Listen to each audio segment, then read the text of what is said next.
have the floor. Thank you very much. I will speak in English. So just to switch. So, first of all, I'm very happy to be with you here today, and I would like to thank Charlie for inviting me and Author Partner for organizing the Congress. Is fantastic, and the place chosen is fantastic. Is really. My topic today is about vertical dimension, which I consider as the key of our treatment success. And if we control it very well, I think that we can push the limit of our conventional treatment and treat borderline case without surgery. So the challenge today that I'm going to share with you, how to get maximum control in the anterior teeth.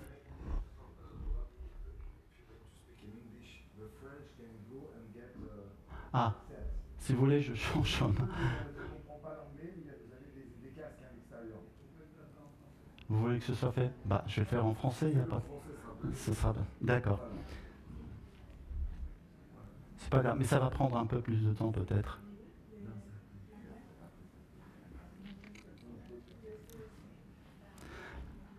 Alors je reprends en français? D'accord. Okay, then I start again in French. So, as I said, the topic today is anterior vertical control, which is one of the key to orthodontic success. And if we have a good control, we can go beyond the treatment limit and push it further and treat borderline cases and give them a simple orthodontic treatment. So the challenge is having maximum control of the anterior vertical dimension and to finish the case with overjet and overbite that are ideal and respect cosmetic and functional criteria. So I prefer to finish in this situation, but not in this case. And therefore, I think that it's very important to have a vertical force vector that is effective. And for me, the solution is using mini screws.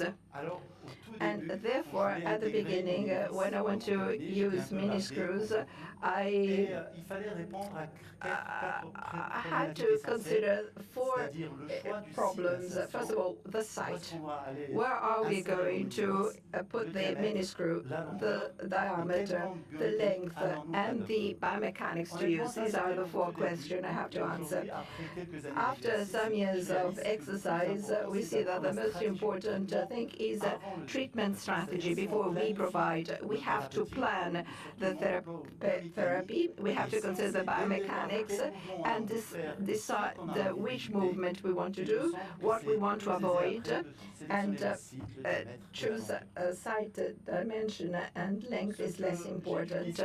What I use in two big families, extra-radicular mini screws and intra-radicular screws. First are in stainless steel, 2 millimeter, to 12, 14 millimeter and 17 millimeter length, and the extra radicular are placed in the upper teeth and are used for total distalization of the upper arches. Intraradicular mini screws, 6 millimeter, 1.3, 1.4 diameter, and sometimes 1.5, and are used for the intrusion. And in the posterior segment, I use mini screws that have 1.4, 1.5 millimeter of diameter, and usually they're used in the extraction case for retraction. And then I often use in the palatal surface together with buccal intrusion for intrusion of the posterior sector. And with the lingual technique, it is very useful also. In order to be clear, I chose for you a color the diagram. What is shown is extraradicular, blue is intraradicular, and red are in the anterior sector for intrusion. This is a diagram that you can find in all slides that I'm going to propose.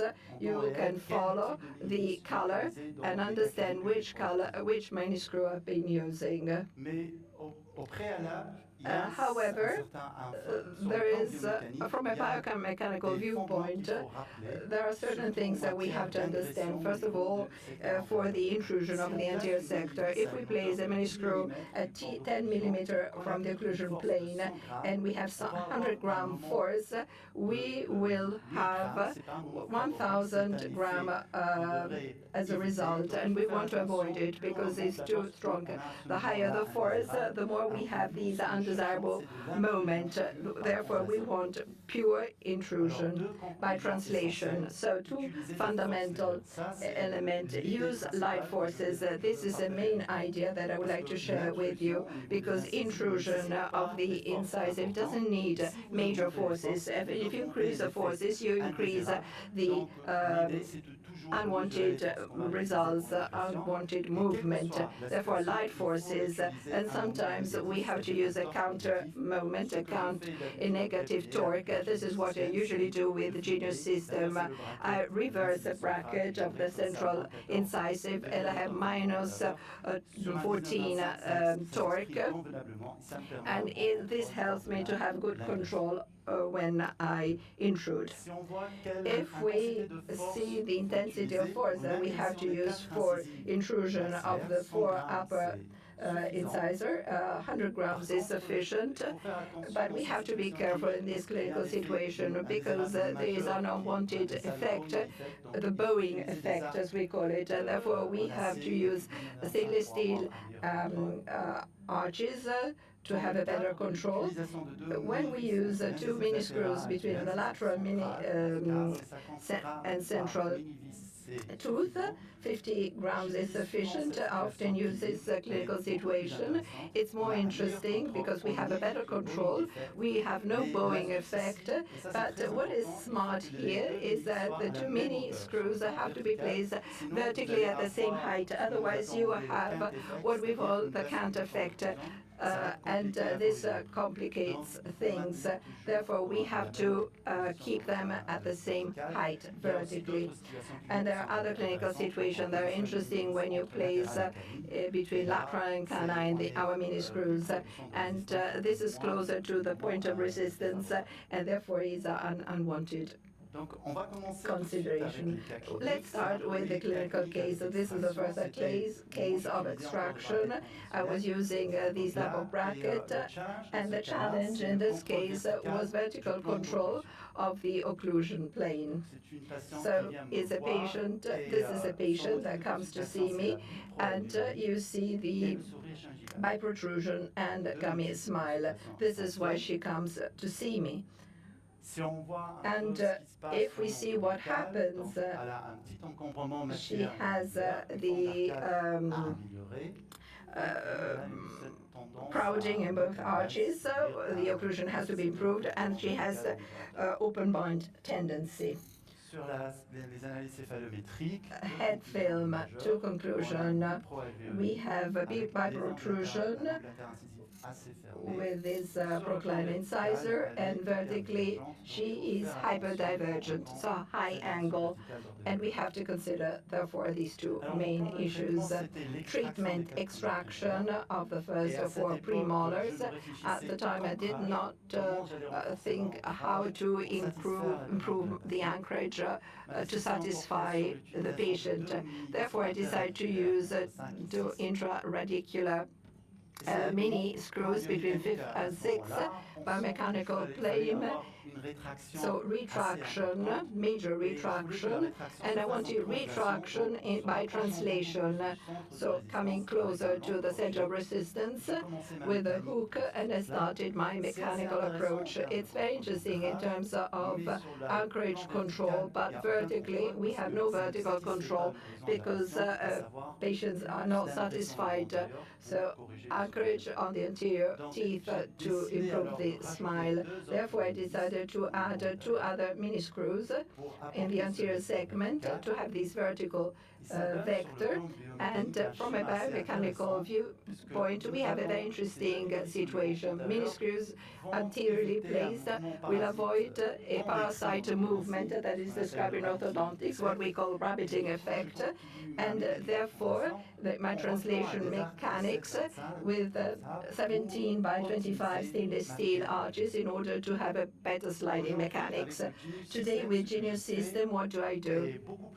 It's much simpler, and it is sequencing I use. I start with 0.14 thermal nitride, 18 thermal nitride for arch development and leveling, and then I start having 14 by 29 thermal nitride, and then we progress with 18 by 29, by 25, sorry, and then 19 by 25 stainless steel for torque control, because here we have a very good torque control, and Genius is very precise, and we leave it for 8 weeks. We let it cook. Once the arch are ready, I place 2 mini screens always at the same height.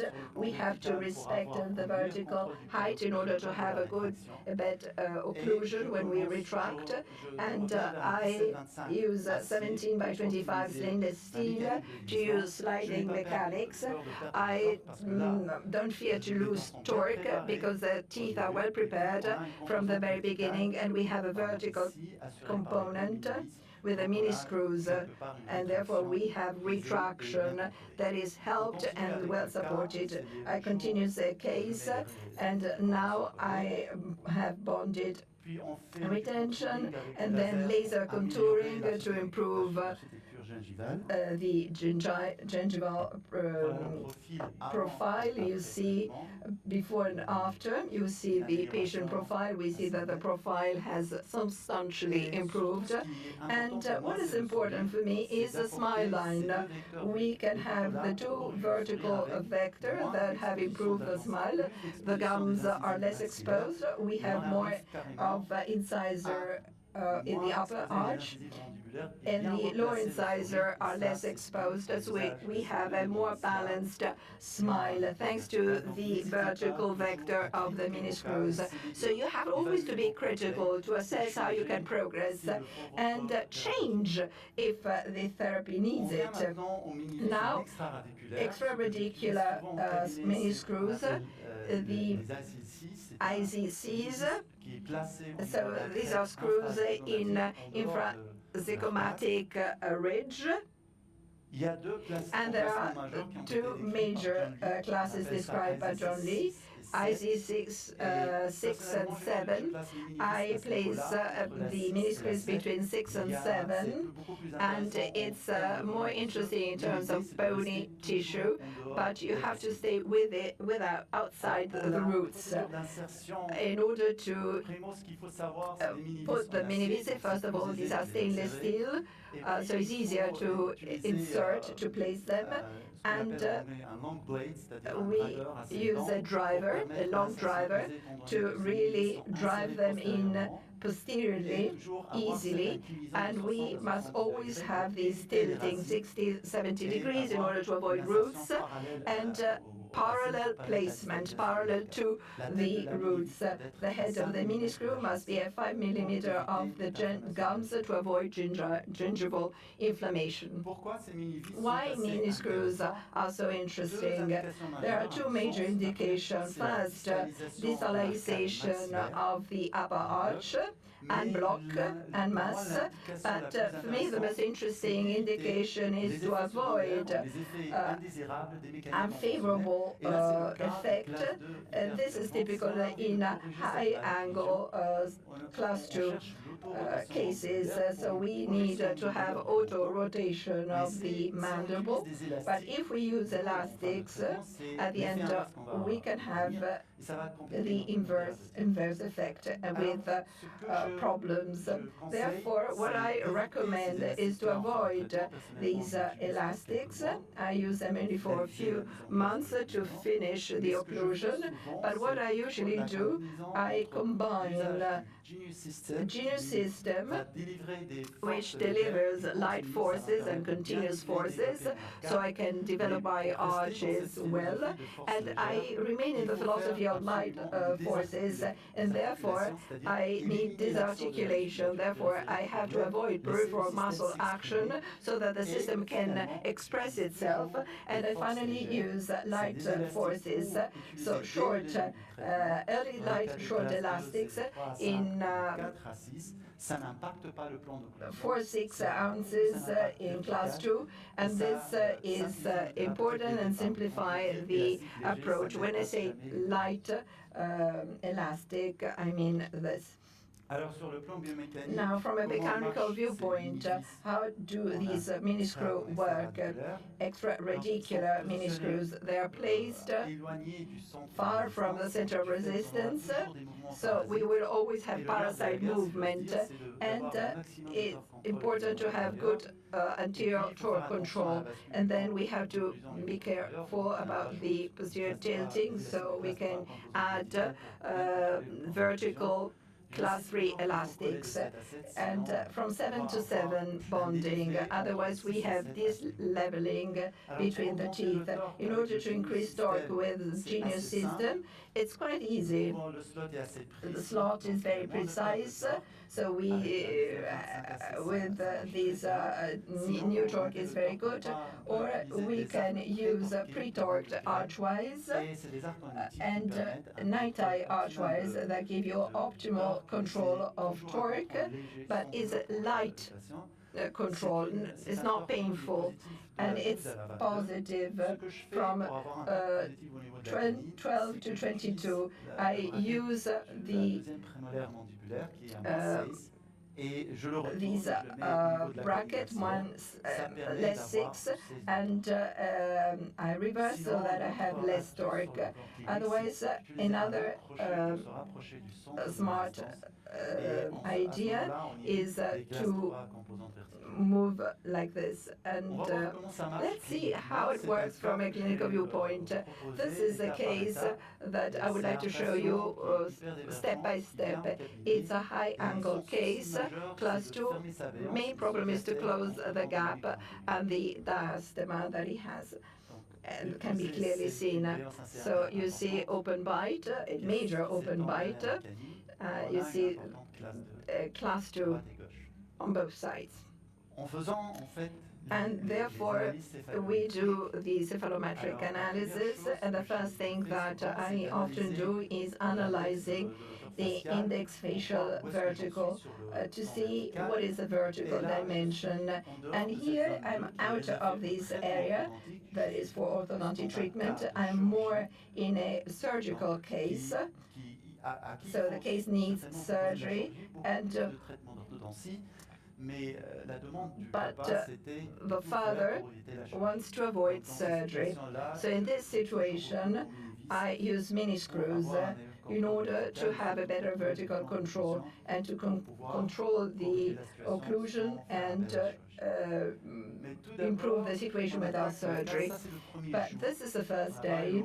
So you see, we have been bonding up both arches, and we start with light forces. We have built up to improve the bite, and I ask question to do some muscle exercise to improve the muscles, the masseter, so that I can intrude the posterior segment and to have the rotation of the occlusion, and therefore I add some light anterior elastics so that I can start the procedure. So it's usually working very well, but in this case it's not enough to improve the bite. So I start using mini screws in the intra-radicular position between the 5th and the 6th, number 5 and 6, and then posterior intrusion. I often use TAD, and we start and we see that things are improving, but the patient is still class 2. So the class 2 remains. I have improved the vertical, so I need en masse distalization.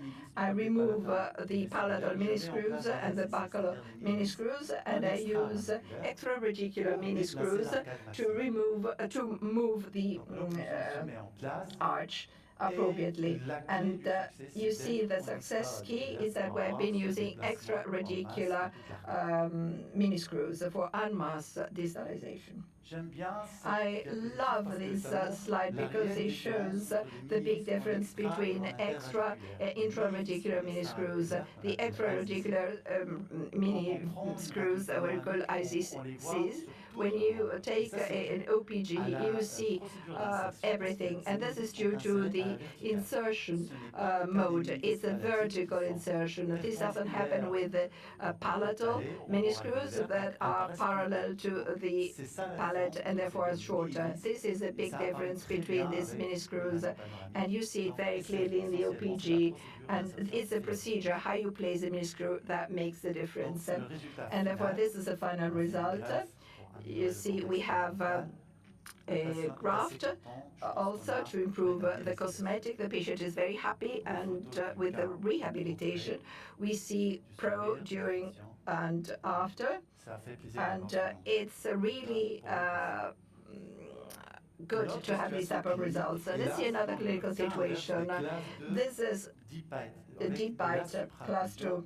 And here we have overbite, and it's interesting to use both mini-screws, intra-radicular to intrude in the anterior, and for retraction in the posterior we use the opposite mini-screws. And then, of course, he wanted to be debonded because he was going to get married, so everything was to be done very quickly. So I proposed to use aligners. It is the biomechanical planning is very important. Here we have 2 mini-screws, and we have 2 force moments that are clashing. And the final component is a red arrow that allows us to do some intrusion. It is very useful in class 2 with overbite, and it could be a good protocol for gummy smile. This is the result of the final smile. You see, gingivectomy to improve the situation could be useful, and the intrusion is very effective. What we have to consider is that the movement is a force movement. So we have to always use light forces because it's not a natural movement. That is why I love to use Genius, because I can use light forces. We need this vertical vector. The best solution from a mechanical viewpoint is to have 2 mini-screws, 50 grams, and we can very well control our intrusion, which is a long movement over time. It's a long-term movement, so you don't have to hurry up. Independently of the clinical situation, we always need a counter movement. With Genius system is easier to have it. You can plan torque, then you reverse the bracket, and you can have these negative torque. But you always have to be careful.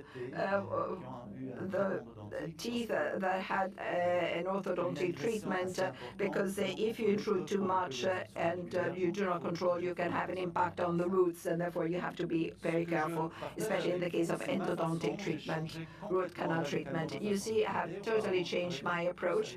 In the past, I used conventional bracket. Now I use a Genius system more and more because I want to have an effective orthodontic treatment, and this happens using an effective, reliable system. And I use Genius system because it offers light forces and it develops the arch is much better. And I use using bigrams and elastic, light elastic, and I have a very good, simple control that is progressive, and I can use mini screws, and therefore I can have a good control of the vertical dimension. And mini screws have two major advantages. Therefore, the movement that we want can be made in a predictive way, and we can avoid the what is side effects. Therefore, predictable, efficient movement, and I do not have to really count on patients' compliance to achieve my results. Please become a member of our group where we share cases, and I think it's the best way to progress together if we share our results. I would like to thank Professor Lalat, who had the idea to launch this group, and he does an incredible work. He has very energetic, he proposed the group, he's always sharing, and he pushes me to work more. And these are cases I shared, and things have changed completely. Things are much easier, because what I do in case of open bite, for instance, I bond the same day, I plan torque, reversing torques, in order to control the torque from the very beginning. I use light elastics from the very beginning. I use build-up from the very beginning, day one, so that I can easily progress, and I follow up. Look, this is the first appointment, then 12 weeks afterwards, I continue to see the patient, and 20 by 25, I want to have a better vertical control and use elastic on the mini screws instead on the Molar, and then third appointment. So now I plan everything appointment by appointment, and everything runs smoothly. And therefore, what I love about the system is that you can do the same thing, but with loops. You know very well the meow technique, and it's a meow effect, but it's done basically with light continuous forces. And this is a philosophy that makes complicated movement in a simple, efficient, predictable way. And this is the final smile of our patient. It's a dramatic change, radical change. You don't think it's the same person, and this is just in a very short time. I would like to close by thanking, because there is only one genius, there are more geniuses. I would like to thank the Tunisian ortho partner colleague, who is a genius as well, because he honestly helps us very much, and he's there to support us in our event. He's there to give us advice and to support us and help us going forward and progress. And this is a picture we took in Paris. Thank you, Charlie, because you always organize unforgettable moments, and it's always very nice to meet and share. Thank you for your attention, and I'm happy to have your feedback, questions. Do not hesitate. It's always a great pleasure to share. Thank you. Merci pour cette excellente présentation. Thank you very much for the